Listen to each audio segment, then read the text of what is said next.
Hey everyone, in today's episode, I'm going to be plundering a dragon's hoard in this box opening of Amasser Dragons.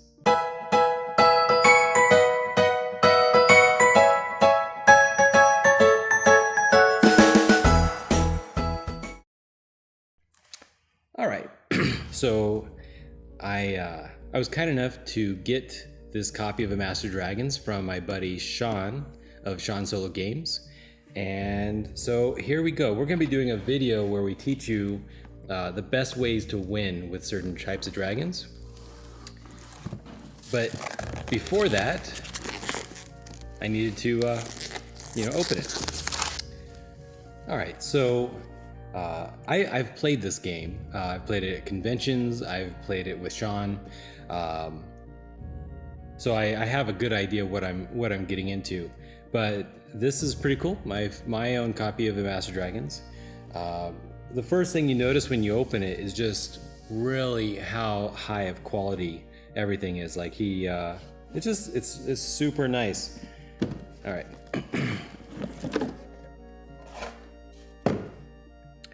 All right.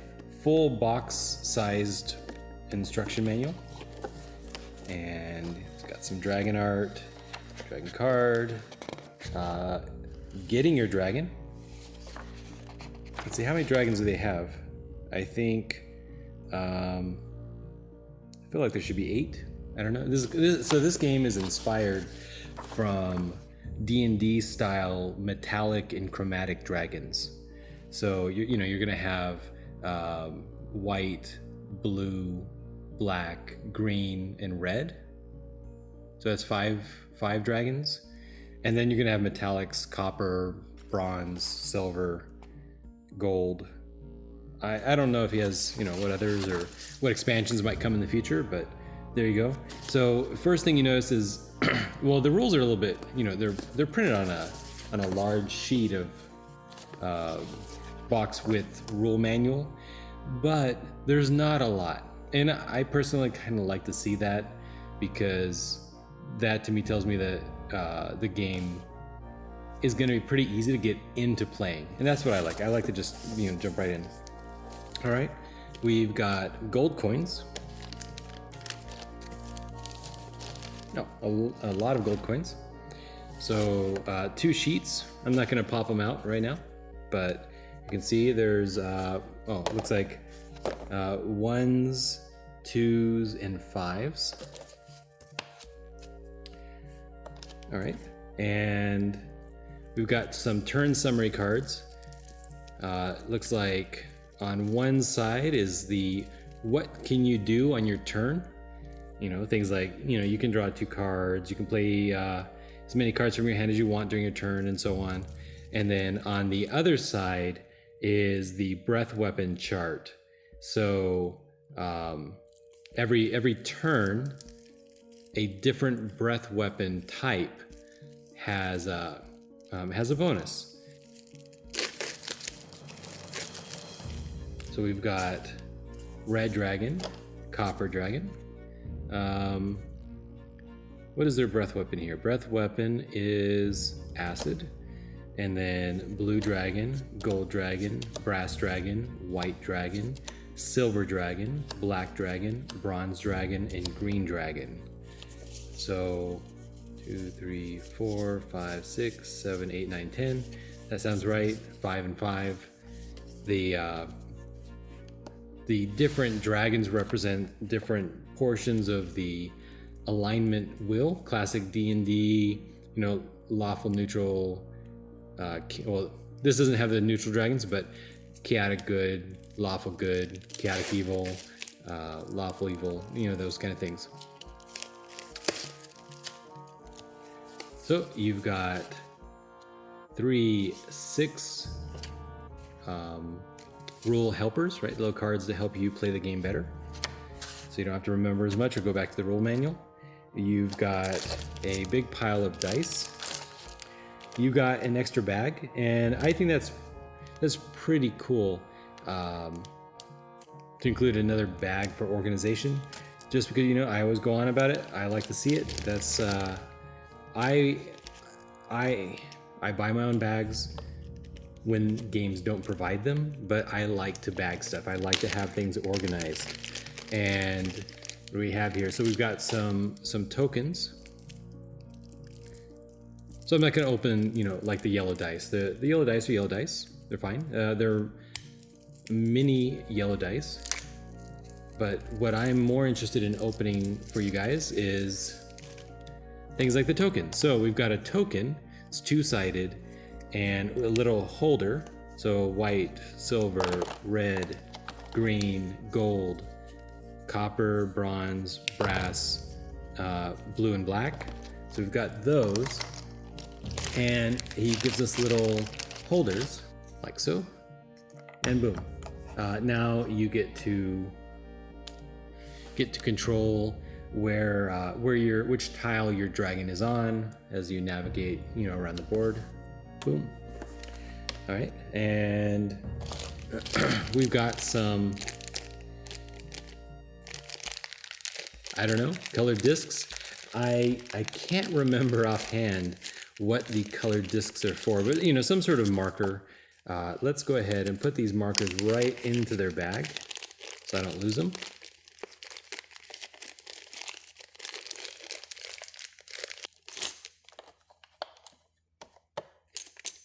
Boom. So different colors of markers. I think these are one per player, if I remember right, but I could be wrong. You've got cups. I'm pretty sure that you put your treasure into your cups so that your enemies don't know how many, you know, how big your dragon hoard is. So they don't know if you're winning or losing. Boom. And we've got a deck of cards.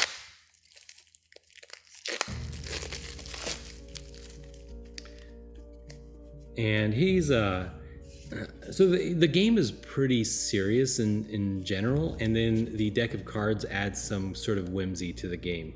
So you've got things like dragon pox, and there's a very sad looking dragon with an ice pack on his head, and some dragon pox spots. And you know, it says like -2 to speed, and the card will remain with the dragon until the end of the next turn. Wands of exhaustion. You can have dragon riders, so it kind of makes sense. And actually, dragons themselves can use magic items, at least in the D&D world. Grimoire of clumsiness, scroll of weakness, bag of hoarding. These are organized, so you're definitely going to want to make sure to shuffle them before you go. Tailwind's fairy boosts the speed of the dragon. Dragon rider, what? Still another player's dragon rider. I did not encounter this in the couple games I played. So apparently you can steal someone's dragon rider. All right. Ate a bad meal. Very unhappy dragon. Expired 2010. Don't eat that sheep, people. All right. So that's too much ale. You don't want a drunk dragon. That's yeah. Dragon rider Alexandros. I thought maybe he said those were some D&D characters that were from his group. That's pretty cool. All right, and let's see what do we have left? We have the random encounter tiles. So I don't remember if there's a difference between these two separately bagged stacks, or if just in manufacturing they were separately bagged, but there we go. Okay, so what are these? These are what you do when you set up the game. You're going to shuffle these, and you're going to put these out, and then you're going to flip them over when you do encounters. So like this is a human village. It looks like it's a plains tile. It's worth 2 gold, I think. The challenge level to defeat the human village is looks like a 2. And otherwise there's like a demon, and the challenge level to defeat the demon is 7, so much harder. And if, like in my case, I think that I had a white dragon, so white dragons are really weak, and I probably couldn't easily defeat the demon. but the value if I did defeat the demon would be 10. So you're going to have these encounters all over the board, and each encounter is going to be pretty random. And Lycanthrope Town, its difficulty is 4 and it's worth 4. So yeah, all different kinds. Some of them have different terrain modifiers so that your dragon has advantages over certain different terrains. And when you look at a terrain, the other people won't know what that terrain is. So you may not defeat the terrain and just leave, but they don't know that it's bad for them. It might be a trap kind of thing. So that's kind of how it is. See, the other tiles is indeed just more encounters. So you have a lot of randomness in terms of what are you going to encounter any particular game. Let me read through a couple more of these. So an Eastern Dragon would be kind of a cool expansion actually, but Eastern Dragon, difficulty 1, value 1. Dwarven Fortress, difficulty 4, value 5. It's a mountains tile specifically. A Lich.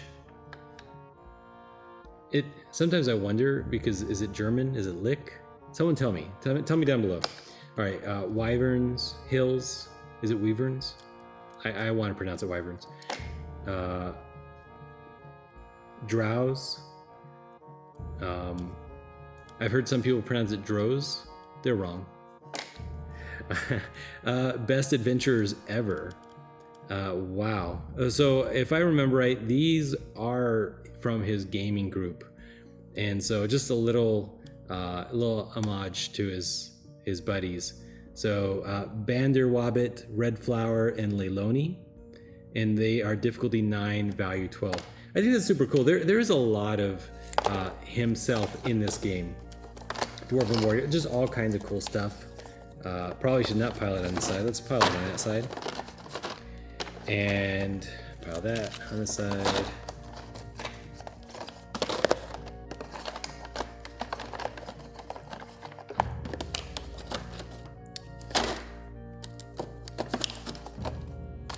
All right, and then finally, the last thing in the box is the big tiles. All right, so what do we have on the big tiles? So first of all, we have one tile per dragon. The tile describes their special effects. It describes the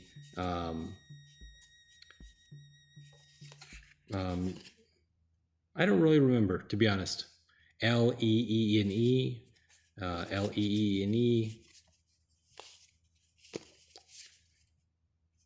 Don't remember, but you can see red dragon, black dragon, blue dragon, brass dragon, bronze dragon, and there you go. That's all the dragons. You can see their stats, you can see their alignment, their terrain. You can see how much they carry. So it's a little bit asymmetric gameplay. A dragon might be faster, but slower, might be stronger, but but average in terms of speed. You've got different trains. Keep in mind, different dragons are better on different different train types. Plains, cold mountains, and there you go. That is Amasser Dragons. So we're gonna have a couple more videos where we, like I said, I'm gonna talk with Shawn, and we're gonna get advice from him.